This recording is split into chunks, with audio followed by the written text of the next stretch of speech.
Okay, let me remind you of where we are at, all right? And tonight I want you to settle into this period, okay? We are at the end of the medieval age, okay? So we are ending the medieval period of the church and moving into the next period of the church, which we call, of course, the Reformation. But as we approach the 16th century, as we approach the beginnings of the Reformation, there's a short window of time just before that that is very important for us to understand. And tonight I have entitled this particular lecture the beginnings of the Reformation. You could call it the pre-Reformation. And we want to take a look at this because it's very important to our understanding of what's going to come next. I pointed out last week that the 13th century is the high point of the medieval Catholic Church. The papacy reaches its zenith of power, but in the midst of that comes a great schism in the leadership of the Western Church. Although the papacy reaches great power, with that great power comes, of course, a great struggle for that power. And there's a division in which you find two different factions of the church in the West. You have popes residing in the south of France, in Avignon, and then you have popes, of course, in Rome. For a period of time, just prior to this, the papacy moved entirely to Avignon and became a puppet of the French aristocracy, but a reform movement, quote unquote, arose in order to try to restore the papacy to its proper Roman place, and so new popes arose in Rome. Thus you wind up with a schism where you now have two popes, one in Avignon claiming to be the proper pope and another in Rome claiming to be the proper pope, and the two popes are excommunicating each other and putting each other under indictment and so on, and you have a big problem. When the popes are in Avignon, you call it the Babylonian captivity of the papacy, and then when you have this great split, you have what is commonly referred to as the Great Schism of the West. But in the midst of all this, we must not forget that the church, the Western church, has embraced certain ecclesiastical practices that are evil. We've talked about some of these in the past, but they are very much at the height of their involvement in the church. They're very much at the very core of the church at this time. One of them is called simony, which is the idea of purchasing an ecclesiastical position, buying a bishopric, for example, or something to that effect. Simony is all over the place in the Catholic Church at this time. You've got nepotism, you've got absenteeism, which is priests and bishops that are taking a paycheck, but they're not doing their job. They're not there. They're drawing monies, but they're not actually doing the job. And you've got pluralism in the church. You've got all kinds of evils that have infected the Western church at this point. I mean, look, we're 1,500 years after Christ at this point, and human beings do not tend towards orthodoxy. They tend towards heterodoxy, and so it's perfectly reasonable that now, 15 centuries after the church begins, you would have a church deeply flawed and corrupt. Not only has the church embraced ecclesiastical practices that are evil, but it's also embraced certain dogmatic positions that are inconsistent with the gospel. We've talked about, for example, the church by this point has embraced fully transubstantiation, the belief that the elements become the actual body and blood of Christ in the Mass. You have clerical celibacy, which is now considered to be dogmatic in the church. You've got sacerdotalism, confession being one of the sacraments where men come and confess their sins to a priest and receive absolution. All of these kinds of things, most of which were put forth and dogmatized by the Fourth Lateran Council, are now very much at the heart of the Catholic Church. So what you have at this point is you have an ecclesiological mess and you have a theological mess in the West. You have a massively corrupt church on both sides of the equation. And so it is into this world that some early reform movements begin. Now, we've already talked about a couple of them. You remember a few weeks ago we talked about the mendicant orders, when you have the various, we have men coming out of the monasteries who take vows of poverty and go and preach the gospel as men of poverty. St. Francis of Assisi, for example, as in an attempt to reform the church and bring the true gospel back, they would repudiate money and so forth. That didn't last very long, but it was one of those kinds of things. Scholasticism, we talked about this, of men who rose up and attempted to recover some theological orthodoxy by injecting rationalism into the discussion, by making logical arguments of what is believed and so forth. So there were some early attempts at reform, but now in the 14th into the 15th century, rises some early attempts at true ecclesiastical and theological reform. What we're going to be talking about tonight is the early reformers and the pre-Reformation period. In other words, what I want to talk about tonight is a period of time that really could be described as the true beginning of the Reformation. Men before Luther who began to teach and preach a return to Orthodox Christian doctrine. We like to think in Reformed circles of the Reformation beginning in 1517 with Luther, but I want to make a strong argument tonight that the Reformation actually began 100 years earlier. Okay? And so follow with me.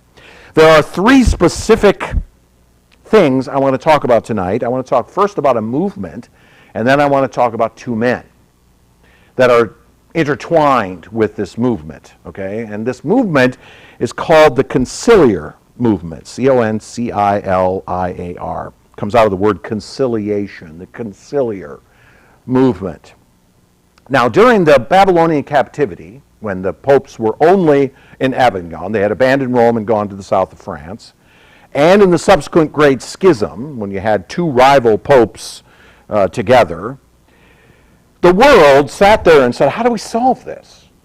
How do we solve this problem? How do we get to a place where we can bring these two together into a single papacy and a single ecclesiastical leadership again? How do we get to that place? I mean, the two men don't agree, and they never will.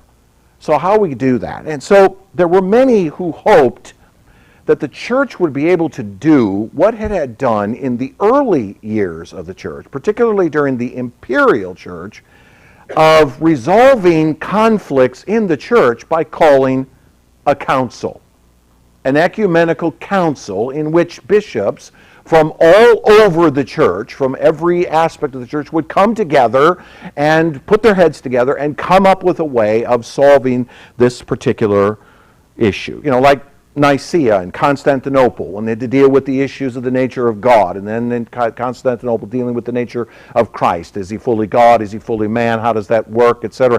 Great councils came together and made decisions. The bishops came together and they made these, they eventually were led by God to bring forth orthodoxy. Well, that's the exact same hope at this point. And this hope began to grow in this period of time.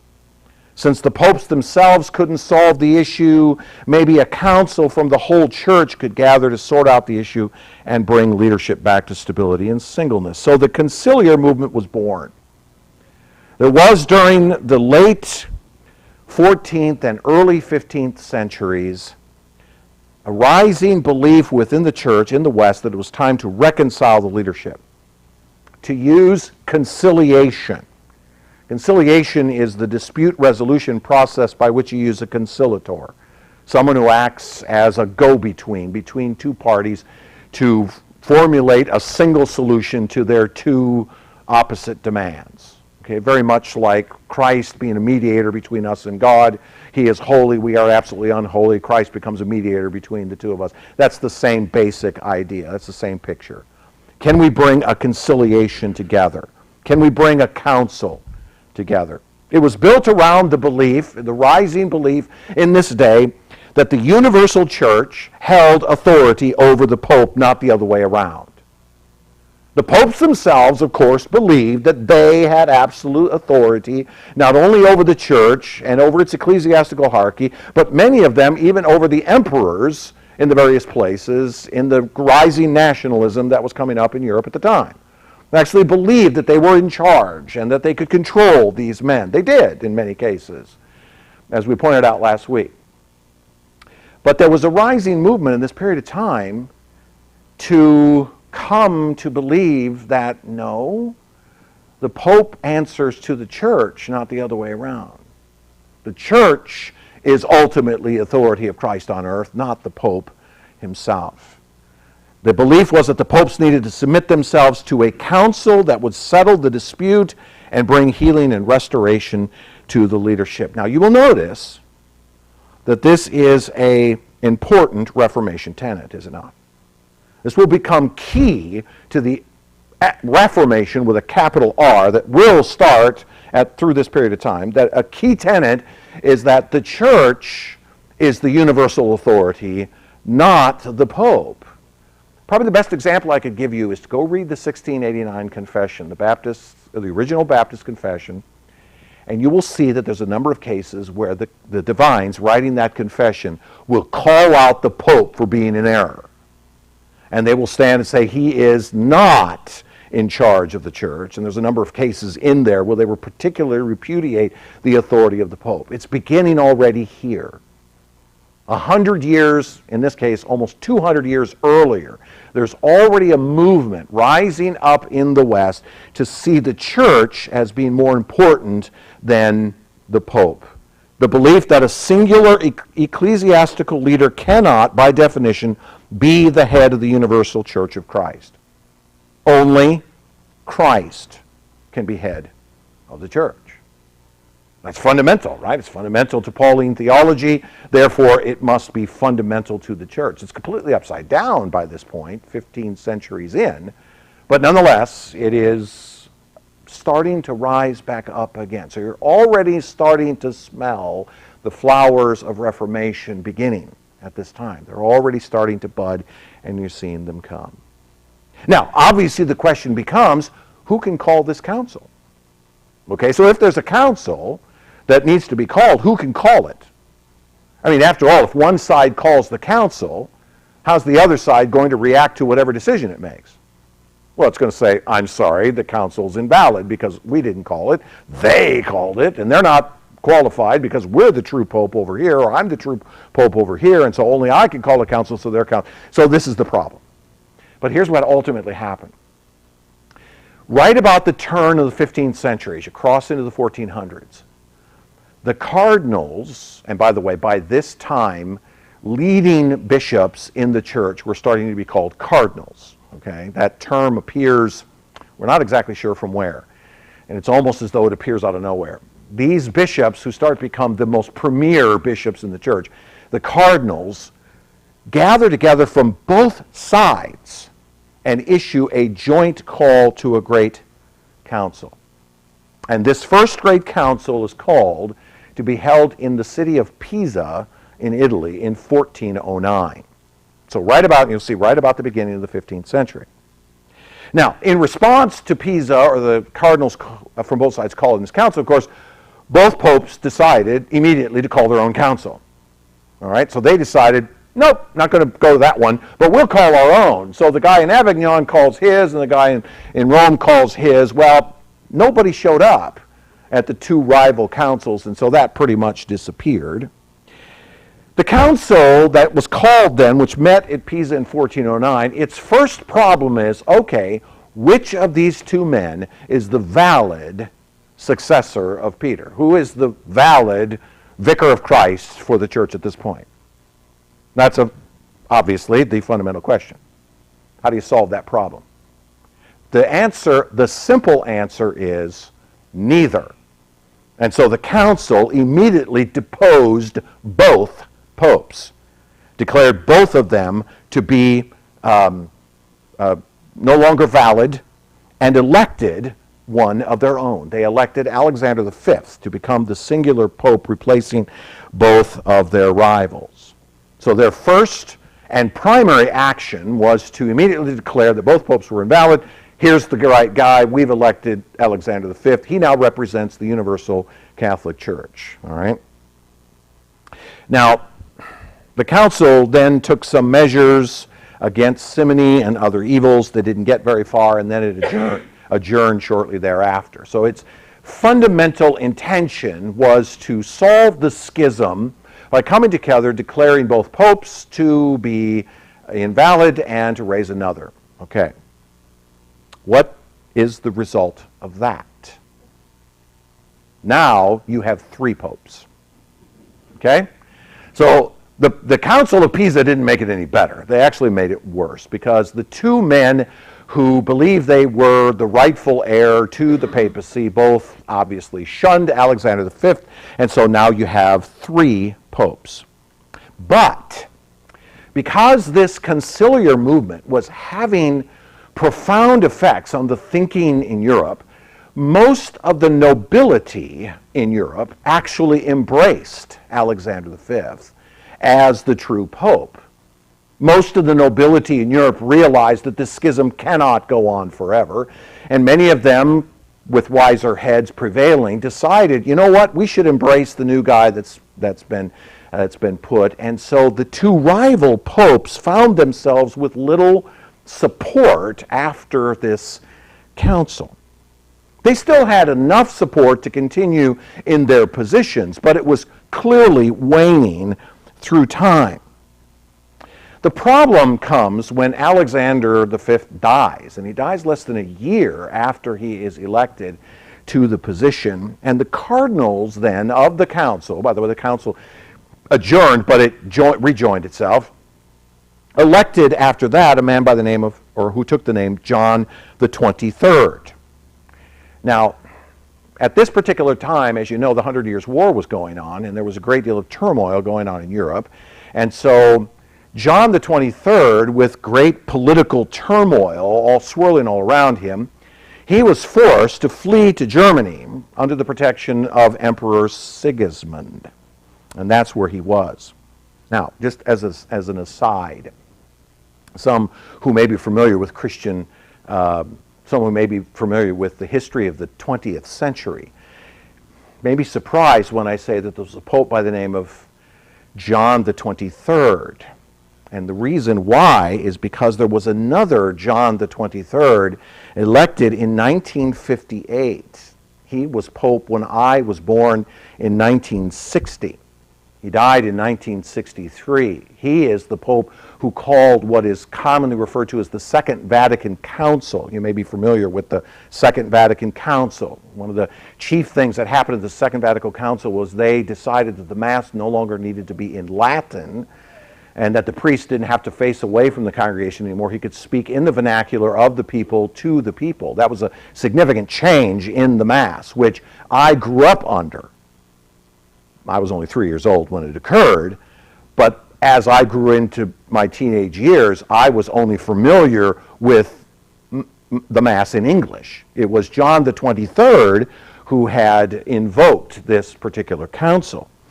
The Roman Church, the Church today, only accepts the successors of the Pope who was in Rome during this Great Schism, Urban VI. I mentioned him last week. He was the Pope in the Great Schism on the Roman side, and the current Roman Church only accepts the popes running through that line. So John the 23rd, established as the one in this conciliar movement by this council, was rejected by the Catholic Church. And so the next guy who decided to take the name John assumed that the next John in line was 23rd, even though in reality he really was 24. By the way, in my lifetime, there have been 6 popes. John the 23rd, then Pope Paul VI, who was the pope during most of my formative years in the Catholic Church. And then he was succeeded by John Paul I, who took the name of the previous 2 popes, John and Paul, in order to honor them. But you remember, he only lasted 33 days and had a heart attack and died. So his successor, John Paul II, became pope after him, which is the most famous of the popes that you're probably familiar with in your own lifetime. He was then followed by Benedict XVI, who continued until 2005 when he resigned from his position, and then was followed by a guy by the name of Francis, who's the current pope, otherwise known as Francis I. Okay? So in my lifetime, there's been those popes. It took me a few minutes to remember them, but I got them all. Okay, so Alexander dies. John the 23rd is elected by the Conciliar Council. He is forced to flee away because of political turmoil. which then forced something to occur. Emperor Sigismund of Germany said to John the 23rd, I will support you and I will protect you while you're here in Germany, but only if you will convene another council to continue fixing this great schism, because it's obviously not fixed yet. Now, the real reason is probably because Emperor Sigismund disliked John the 23rd and disagreed with his lifestyle, but we don't know that for sure. So John the 23rd invoked another conciliar council. It met at Constance in 1414. Now this one, the Council at Constance, is the key council of this conciliar movement. Okay, the Council of Pisa started it, but Constance is the one that really matters. John assumed that the council would support him as pope, right? I mean, after all, he called the council. The emperor said that he would have the protection he would give protection to him. So John assumed that he would be supported, but the council said no. And he fled. They wanted his resignation, and he fled. And he went and hid for a while, for a few months. He was eventually captured. He was taken back to Constance, all this in 1414. He was forced to resign, and then they stuck him in prison for the rest of his life because they didn't want him making a claim to the papacy again. The council then, after this, enacted a few decrees for reformation, hold that thought, and they elected Martin V to replace John the 23rd. By this point then, the two rival popes, the one in Avignon and the one in Rome, see the handwriting on the wall. And they recognize that their days of continuing to claim to be the pope are coming to an end. Gregory XII, who was the Roman pope, the one the current Catholic Church accepts as the correct pope, he actually resigns his position. Benedict XIII, the last Avignon pope, the one in France, fled from his position because he had a sneaking suspicion they were coming for him too. So he fled, disappeared. And so at this point, in 1414, the split papacy comes to an end. At this point, you have one pope. His name is Martin V. Now, if you look at, as I said, Catholic history doesn't see it this way. The way Catholics would see this is that Gregory XII, who was the Roman pope, that they acknowledge is the rightful pope, Martin V is not, and all of those that came before George XII in Rome would actually be the valid popes. So they ignore the conciliar movement entirely today. But it happened. You can't get around it. It did solve the great schism of this time. Now, after Martin was established, there were a number of other councils that followed. There was one in Pavia, which moved to Siena in 1423. It wasn't unimpressive. There was another at Basel in 1430, also called by Martin V. He died when it began, so Eugene IV continued it after him. At this particular point now, with these new councils coming, it seems to the world as though these councils have managed to flip the power of the papacy to themselves, and that the councils have become more important than the pope. Because after all, they're the ones now declaring who's the pope, right? Because we had Alexander V, then we had John the 23rd, then we had Martin V, now we have Eugene IV, all being called by these councils. And so the popes are getting the very real impression at this point that the councils are more important than them, which is exactly what the conciliar movement wanted to happen. They wanted to wrest the power from the pope and put it back into the church, into these councils. But the result was that the councils themselves eventually disbanded with a singular pope now in place in Rome, and guess what happens? Everything goes back to him thinking of himself as the chief guy. Once the councils stopped meeting by around 1430, about 16, 17 years later, the result is that the guy they have put on the seat of Peter in Rome now comes to see himself as the Pope again. So in reality, nothing really changes with the conciliar movement. Now, The conciliar movement itself was able to effect some ecclesiastical reconciliation. It was able to end the Great Schism, okay? No more two popes, now just one. He's back in Rome. And so, in a sense, the conciliar movement did, in fact, reform the church ecclesiastically by getting this power struggle to end and bring the church back to one leader and one hierarchy, etc. But the real enemy of the church remained.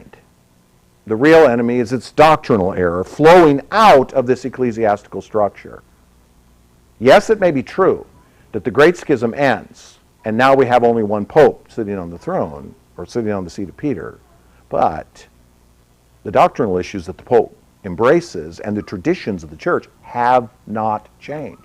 In fact, the conciliar movement, as a part of its work to reestablish a proper ecclesiastical hierarchy, actually attempts to keep those traditions in place, to enforce those conditions over the church as a part of solving the schism. Now that's important because it leads us to the two men who are involved in this conciliar movement. And the first of these men is a man by the name of John Wycliffe.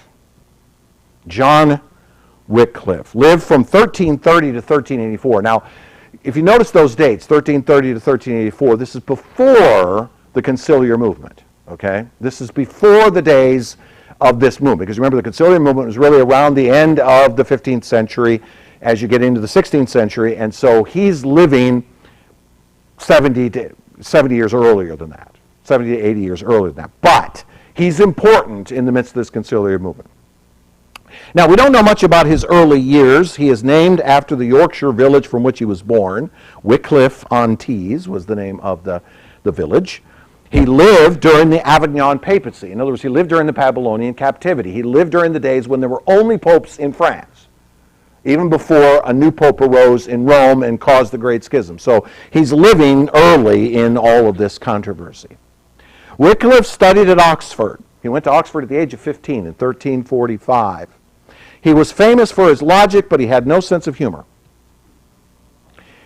He left Oxford to serve the crown. He went to serve the king, first as a diplomat and later as a polemicist, meaning that he went to defend certain things that the king believed to be true.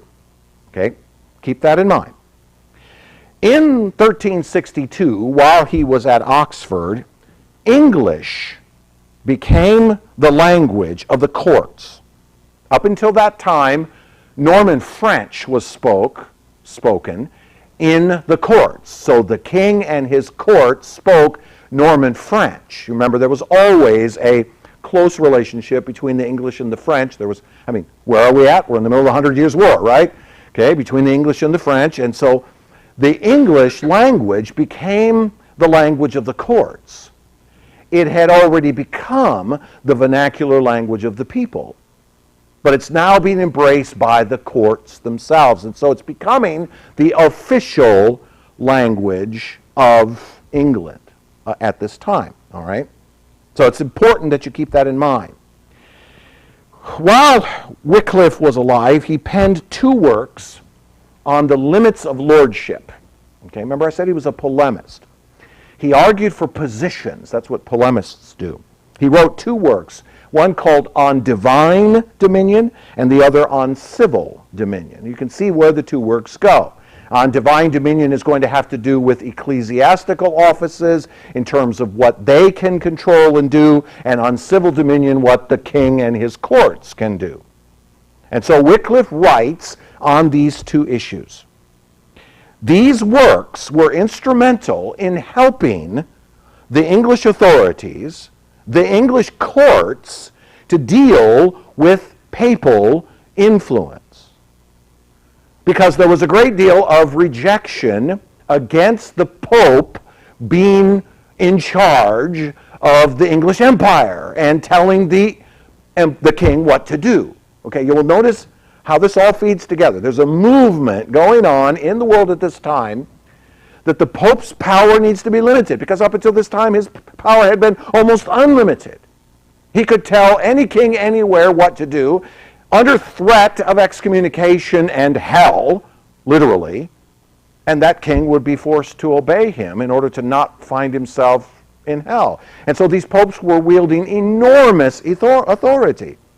The rise of nationalism, which I talked about in last week's lesson, was beginning all over the continent, where each of these areas was starting to develop their own little kingdoms. England being no different from the rest, attempting to establish itself as its own nation with its own borders, its own language, its own economy, its own authorities, and so on, and wrest itself from underneath the papal authority. And so Wycliffe's works, as a polemist, were used by the authorities to try to wrest this authority. What Wycliffe made was excellent arguments over how much power a pope is really allowed to have.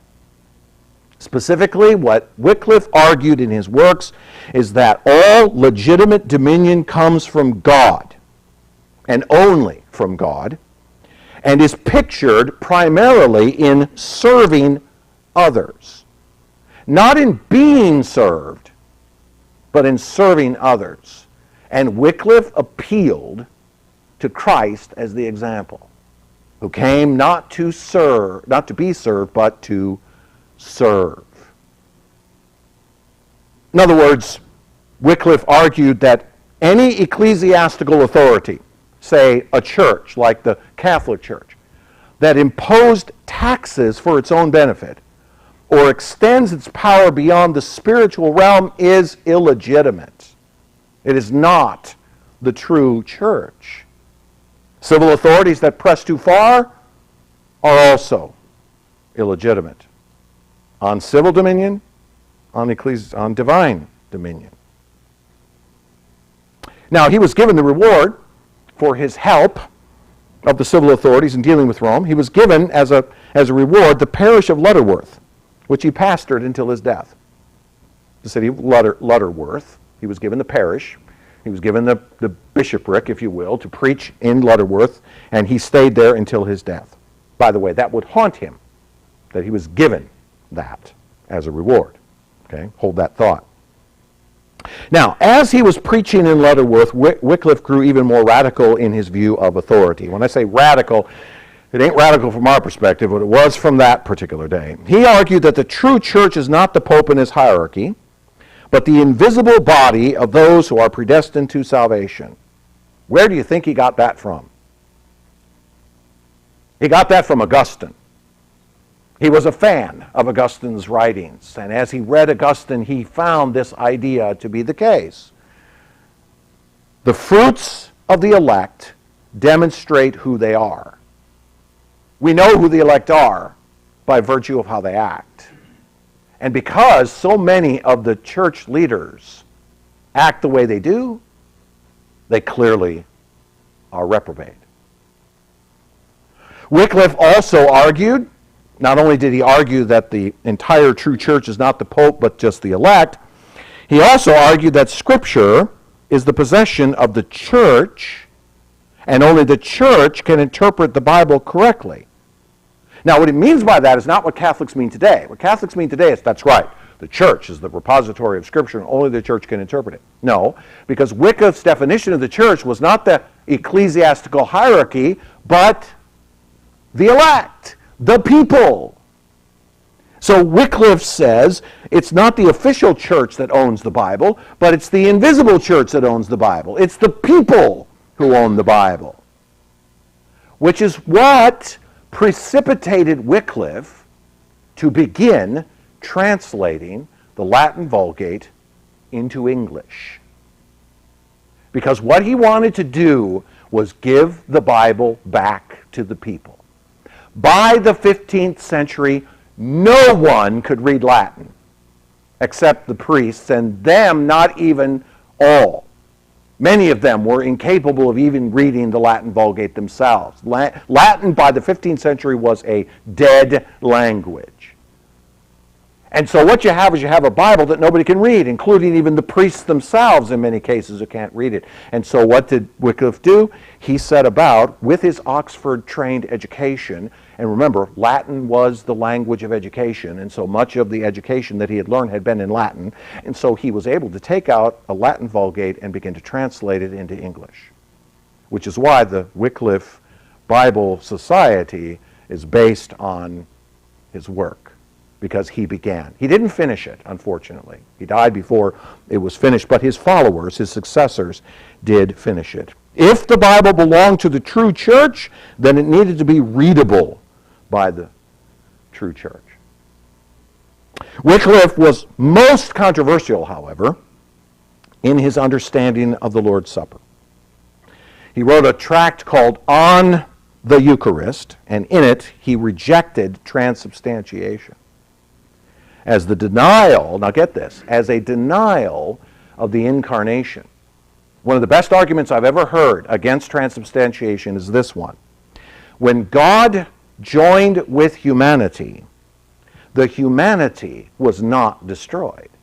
No, in fact, both were present. Correct? Is this not what Constantinople argued? When the Son of God entered into human flesh, the human flesh was not destroyed, was it? No, in fact, what was there was both the flesh and the divine, the human and the divine. So Wycliffe argues very simply that in a mysterious sort of way, both the body of Christ, his presence, and the bread are both there. Transubstantiation says the bread becomes the flesh of Christ and thus is no longer bread. In transubstantiation, the Catholic Church teaches that when they hand you the host and they say the body of Christ, and you say amen to that, what you are admitting is that the thing the priest is about to put on your tongue is the very flesh of Christ himself. It is not bread. It is the flesh of Christ. That's transubstantiation. Wycliffe says, no, they're both present there. Now, Luther and Zwingli had this argument over this issue about 150 years later. But it's already begun. That is you will notice the early nature of the Baptist distinctives in the supper being present here in Wycliffe. Because when we come to the table, we don't believe that the elements become anything other than bread and whatever, grape juice or wine, right? We don't believe the elements change. We do believe that Christ is present, if you will, in a mystical sort of way, mysterious sort of way. He is present, but we don't believe the elements change. Notice Wycliffe was already there in the early 1300s, or middle 1300s. Now, how do you think the church received this? He was immediately declared a heretic by the papacy. Gregory the 11th issued 5 bulls against him, sent to various places, including the various universities that he had been at, and he was declared a heretic by many. There was a peasant revolt that came up in 1381. When he supported it, because he agreed with many of the principles of the peasants, he was accused of instigating it and was summoned to appear before Archbishop Courtney. 10 of his tenets, including the ones that I mentioned just a moment ago, were declared heretical. His writings were placed under ban, meaning they are not to be read by anyone. And the archbishop pressured many of his followers to recant, many of whom did. When he died in 1384, he died of a stroke, by the way. When he died in 1384, because he was a priest and because he was still in good standing in the church, he had been declared a heretic, but he had not been removed from his position because of the power of the emperor to prevent it. He was buried in consecrated ground. They put him in a consecrated cemetery. But the Council of Constance, remember I mentioned it a few minutes ago, as the central council of the conciliar movement in 1414, condemned him as a heretic, disinterred his remains, burned them, and threw them into the Swift River, as a statement to the world at the time that they were attempting to hold fast to the traditional dogmas of the church. Remember I said a minute ago, in their attempt to to fix the Great Schism, their attempt was to keep the traditions of the church in place. Let's fix the papacy, but let's hold fast what the church is. And then their zeal to do so, they condemned Wycliffe, who some 30, 40 years earlier had made these kinds of statements against the church. They dug him up, burned him, and threw what was left of him in the river. They did it as a statement against what they saw as heresy. The Lollards continued to teach Wycliffe's doctrines, translate Scripture, and preach a more reformed view of the Christian faith from him. They continued to teach, as he had started, that the Bible is for the people, the pastor should not hold civil office, the worship of images and pilgrimages is evil, clerical celibacy is unbiblical, etc. The Lollards continued his work. Now, Wycliffe's work underpinned a new movement that would arise within the church, which would flower into the full Protestant Reformation over similar reasonings. So let me ask you a question. Was Wycliffe actually the father of the Reformation over Luther? And almost 200 years earlier? And I would say, yeah. If we're going to be fair, Wycliffe already planted the seeds of what would become the various fundamental realities of the Reformation. He was already preaching and teaching in the 1380s what became fundamental teachings of the Reformation. That the Bible belongs to you and I, and that it should be preached, and that salvation is by faith alone, and so it goes. He was already beginning the seeds of the Reformation. The one difference is that Luther would take up the specific issue of sola fide, of salvation by grace alone through faith alone. That's not fundamental in Wycliffe's writings. But that doesn't imply that Wycliffe didn't open the door to that. I would say that Luther comes out of the tradition of a Wycliffe who started this idea, and the movement began long before Luther even got to that point. In fact, it has been suggested by some that Luther was actually influenced by Wycliffe's teachings. Which leads us to a second man, so you'll understand why I'm going there. There's a second man that goes along with that, and that's a man by the name of John Huss. Now, John Huss lived from 1362 to 1450, so you'll notice he lives right in the days of the conciliar movement. Wycliffe lived before the conciliar movement, such that the Council of Constance dug up his bones and burned him, okay? But Huss lives right in the days of the conciliar movement. Now, Huss was from Bohemia. Bohemia is in the Czech Republic. He was a student at the University of Prague. While he was there, as a good Catholic, he used most of his funds to purchase something called a plenary indulgence. A plenary indulgence is a purchase from the priest of forgiveness of your sins that would free you from the effect of those sins in purgatory. You would buy an indulgence in order to get you out of purgatory for a while. Okay? So he had used his money while he was at the university to buy a plenary indulgence. That would come back to haunt him. He eventually rose to the position of Dean of Faculty and Philosophy there at the University of Prague, and he was appointed preacher at the Chapel of Bethlehem, which was a center for preaching in the vernacular, in the language of the people. Okay? Now, why is that? And the reason is because Huss had come across Wycliffe's teachings. In fact, Wycliffe's teachings had come to Bohemia through a political connection. King Richard II of England was married to a Bohemian princess. And so the connection between the two lands eventually brought Wycliffe's teachings to Bohemia, to the Czech Republic. And Huss became familiar with them. Now, he agreed with almost everything of Wycliffe except Wycliffe's view on transubstantiation. That issue is secondary to our discussion here. But he did agree with so much of Wycliffe's teaching. And in fact, the coming of Wycliffe's teaching into Bohemia caused a great uproar in the universities, because it started there. It would start in the universities where men would get together and debate these things, and eventually the universities in Bohemia split. And there were a number of those who disagreed with Wycliffe and moved to Leipzig in Germany and started their own university. This great debate regarded the heretical nature some considered Wycliffe, but in general, the Czechs agreed with Wycliffe. They agreed with him that the Bible belongs to the people, that it should be preached in the language of the people, that the hierarchy of the church does not run the universal church. The universal church is over the Pope, and the Pope answers to the elect, and so on. All of Wycliffe's ideas had come to Bohemia. You will notice that this is at the beginning of the 15th century.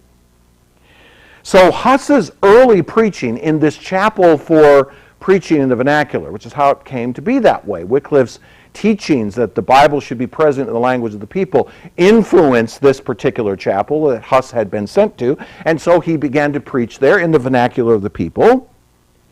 And so during the days of this conciliatory movement, Huss's early preaching was simply to continue what the conciliarists were advocating. Let's not abandon the traditional teachings of the church. That's not our goal. Let's continue to believe what we have believed in our traditions down through the last 15 centuries. But let's restore the ecclesiastical order. Let's fix this great schism. Let's fix this reality that we have popes in France and popes in Rome and now popes in Pisa in Italy, somewhere else, and we got all this problem. Let's solve that particular problem. So his early teaching was that. But he decided to wade into the issue of the corruption of the clergy because he saw the corruption of the clergy. So many others did as well, but he was preaching about it. In fact, he called this corruption the Lord's fat ones. Now, you remember Alexander V. He was the first guy appointed by the Council of Constance to solve this great schism, right? He became the third pope. He ordered an investigation into Wycliffe's teachings in Bohemia. Something was going on over there.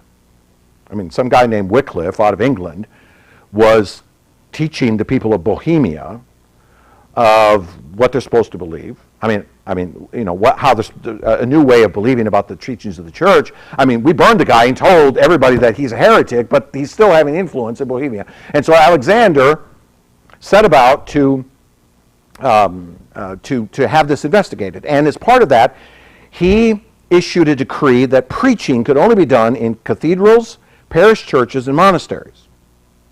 The Chapel of Bethlehem did not qualify under this new edict to be a place of preaching. But Huss continued to preach there anyway. He said, I don't care. I don't care what the Pope says. And his preaching became even more radical. He began to teach and preach that an unworthy Pope is not to be obeyed.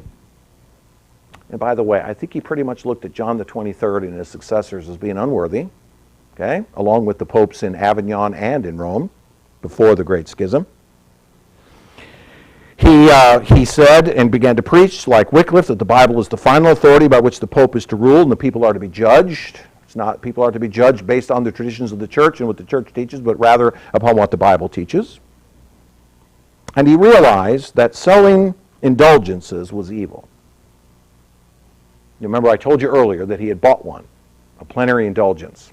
But he had come to realize, even in the face of his own act, that the selling of indulgences is evil. And what particularly bothered him was the idea that selling indulgences means that you were selling the forgiveness of God. Because that's what an indulgence does, right? It gets you out of purgatory. It gets you forgiveness. And he found that to be utterly wrong. And in fact, he even went one step further. He says, if you're selling indulgences for the purpose of funding a crusade, you are committing a horrendous evil. But that is precisely what the popes were doing at the time. Now, let me just stop there for a second. Does that sound familiar? It should. Because, my friends, it is Luther who went to the chapel door in Wittenberg and nailed 95 theses to the door of why it is evil to sell indulgences. Huss is preaching that 100 years earlier. Okay, so you'll see where I'm at here. You have a man in the middle of the conciliar movement who is realizing that there are deep theological problems in the church. John the 23rd, you remember that little guy that was elected after Alexander V, who had to run off to Germany to protect himself? He excommunicated Huss. So Huss left Prague and began writing on the need for reformation. He left the church and began writing instead on the need of reformation. Now, when the Council of Constance was called in 1414, they invited him to come and help reform the church. They dangled a carrot in front of him and said, look, we need you to come and help us with this whole reform movement that we're trying to do. But John the 23rd used the council as a pretext to try him separately as a heretic. In other words, they invited him to come to the council, but it was a trick. And when he arrived, he was arrested. By the way, rumor has it, I don't know if this is true or not, but rumor has it that when John the 23rd fled from Sigismund in Germany in order to hide, the rumor is that he gave the keys to Huss's cell to Sigismund, the emperor, and instead of letting him go, Sigismund actually moved him to a more secure cell because he was afraid of him. Huss was brought in chains before the council in 1415, and he was ordered to recant his heresies. But when he was brought, he declared the following, quote, I appeal to Jesus Christ, the only judge who is almighty and completely just. In his hands I place my cause, since he will judge each, not on the basis of false witnesses and erring counsels, but on truth and justice. He was sent back to prison. Shortly thereafter, on July the 6th, 1415, he was taken to the cathedral. They dressed him in his priestly robes, and then they stripped him of those robes in public. They shaved his head in order to shave off his priestly adornment. You wore your hair in a certain way to indicate that you were a priest in that day. They shaved his head. They put a paper crown upon his head. They marched him past a great pyre of fire where his books were being burned, took him to the stake and burned him and killed him. His executioners threw his ashes into the lake so that nothing would remain of him. John Huss inspired, however, a great rebellion in Bohemia against the Pope and the Council. His followers, which came to be known as Hussites in various forms, developed something called the Four Articles, the basis of their resistance. The Word of God is to be preached freely. Communion is to be given in both kinds, meaning both the bread and the wine are to be given. At that time, only one was being given. The clergy should be deprived of all wealth, and public sin, like simony, was to be properly punished. Now, I put Huss and Wycliffe before you. You will notice how this goes. Wycliffe comes with new ideas of reformation. At the same time, a conciliation movement arises in Europe against the Pope and his unlimited authority. Those two things butt heads. Wycliffe dies before he really has a chance to push this, but his influence moves to Bohemia and picks up a man by the name of John Huss, who becomes, if you will, his follower, a Wycliffite, if you will, that becomes the one to actually bring up these things in real ways, which caused tremendous problems in the conciliation movement, problems that needed to be eradicated by killing the very man who was bringing these Reformation issues up. So, what I want you to notice as we walk away from this time period is that in the period of time, roughly 100 years or so before Luther, you already have, in some parts of the world, England and Bohemia, and other places as well, but those two places in particular, you're already seeing the seeds of the Reformation beginning. You're already seeing the end of the medieval age and the beginning of the Reformation. That's why I called last week's lesson the end of the medieval age, because this is really the beginning of the Reformed Church. This is the beginning of the period of the Reformation. We like to link it to 1517, but I would push it to 1414. I would push it, or 1415. I would push it to the days of Huss and his martyrdom as when the Reformation really begins. Under the influence of men like Wycliffe, who began to think differently about how the church ought to be, attempting to go back and bring back the true theological foundations of the church, ecclesiastically and doctrinally. They didn't get all the way to Bright. That's going to take a few more hundred years to accomplish, but they're beginning the process. And it's a good process that will go from this point. And you will notice, even now, the reaction of the institutional church. How is she going to react to men like Wycliffe and Huss and later Luther and Zwingli and Calvin and etc., Knox? How's the institutional church going to respond to that?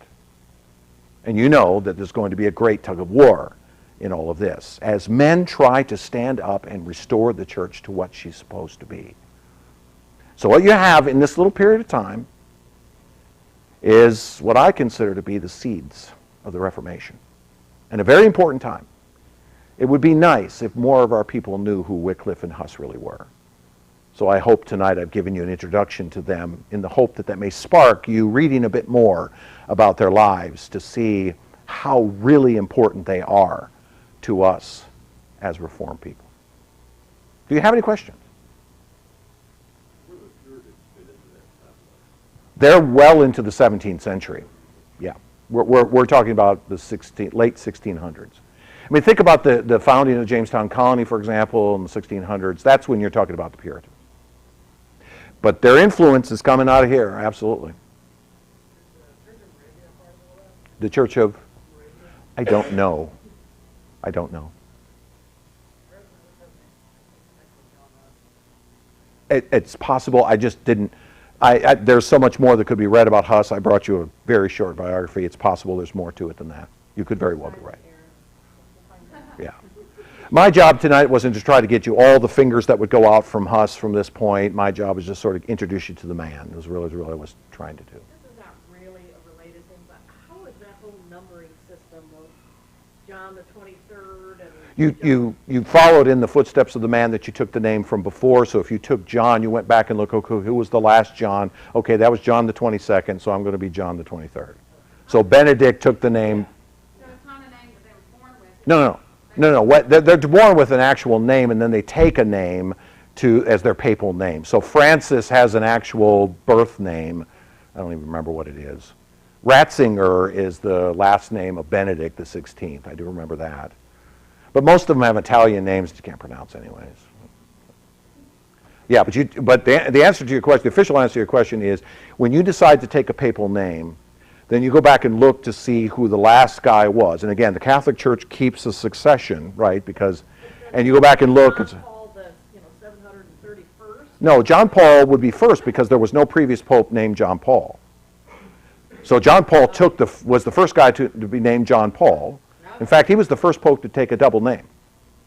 So he took the name of his two predecessors, combined it into John Paul, so he became Pope John Paul. He gets to choose that, absolutely. When he's elected, he chooses that name. Correct.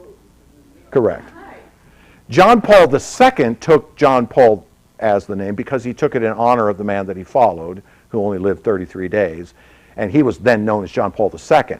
When he took the name John Paul II, then John Paul became John Paul I. Today it's Francis, not Francis I. He will only be Francis I when there's a Francis II, if there's ever a Francis. There's actually been 23 Johns, yeah. There's 16 Benedicts, 23 John. I think John is the most popular name amongst all the popes. Well, absolutely, that's actually right. That's actually right. Yeah. Mm-hmm. Yeah, Pope Paul VI was the pope during my formative years because in the Mass there's a little piece where you have this prayer time and the priest always mentions the Pope. as a part of the prayer time is pray for the Pope, pray for Pope John, pray for Pope Paul the Sixth. You know, so they would always have his name. And so in my head, whenever I hear Pope Paul the Sixth, it brings back memories of. Yes, yes, it triggers me. Yes, it triggers me absolutely. Yeah. Mm-hmm. Yeah, when I first read this John the 23rd, I went, wait a minute. There was a 23rd. There was John the 23rd was when I was a kid. And so I went back and looked it up, and they don't recognize this John the 23rd because he didn't come from the Roman line. Any other questions?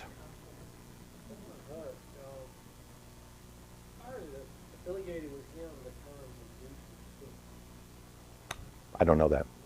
I've not, no.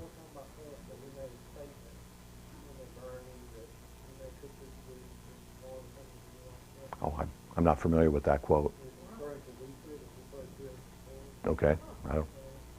That might be apocryphal, because I've not read any of that in the histories that I read of Hus. So,